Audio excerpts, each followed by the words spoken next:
10. september, det er en viktig dag for mange åsstøler. Det er første dagen i rupejakta, og da er det mye folk i heiene hos. Åseralsheiene, og særlig Vestheiet, var og er kjente for å ha et godt rupeterreng. Tilbake til tidlig 1900-tallet var det eventyrlige fangster å få, både på jakt og med snårefangst. Fangsten kunne faktisk være opp til 40 og 50 000 ruper. Rupene kunne bli fraktet med hest til Hånnes og sendt med jernbanen til byen for å bli selt der, eller være bytte for andre varer som åsstølene trengte. Og dette var en kjærkommen inntekt for mange i trange tider.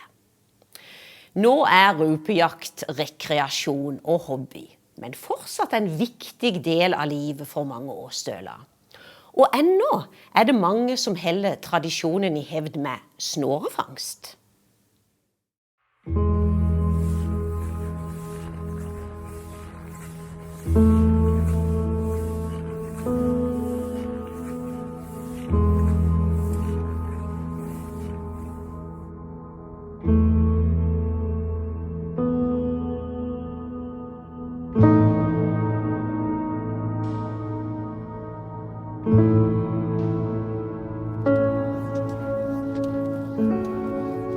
Det å gå i snåreskog, det var viktig i Åseral før i tiden.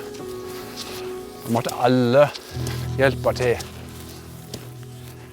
De som var sprekest, de gikk lengst inn i heiet. Og de som var eldre og yngre, de gikk nærmest til heimen. Og det var en viktig næring. Vi vet at mange snårer helt fram til 1950 og tjente godt på det om vinteren.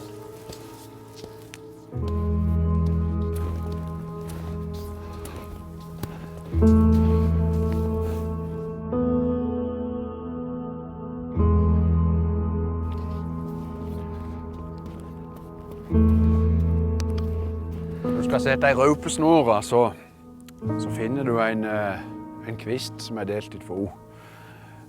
Og den kaller vi for ei bugda. Den skulle ned i snøen sånn. Og så var jo prinsippet det at du skulle, om vi setter snåra opp, så skal vi lure rupa inn gjennom her. Og så når du har sett det, så måtte vi gjøre på både sidene. Og da måtte den finne noen kvister som ikke var, det måtte ikke være knopp på dem, eller så en pinne en beinepinne på hver side. Det var viktig for at det skulle bli åpen og det skulle bli godt å se for rupa. Når hun kommer enten fra den siden eller hun kommer fra denne siden. Og så skal du da ha snåretråden i mellom her. Og da begynner jeg med å skjære et hakk. Og for at den snåretråden skal være fin og god, så ble den alltid oppbevart i hua. Den skal stå i det hakket. Var det mest som å få den tråden i greie høgda, sånn som man tenker at rupa vil gå inn.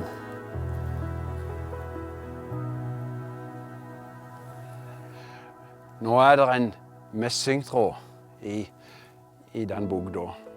Og det begynte de med på 1920-tallet. Men før det så brukte de hestetagl. Og det er halen på hesten, altså de lange håret. Og så er det viktig med det vi kaller for brom. Blomen på bjørka til sommeren, til våren. Og de liker rupen. Når rupa kommer enten fra den siden, så gjetter hun det.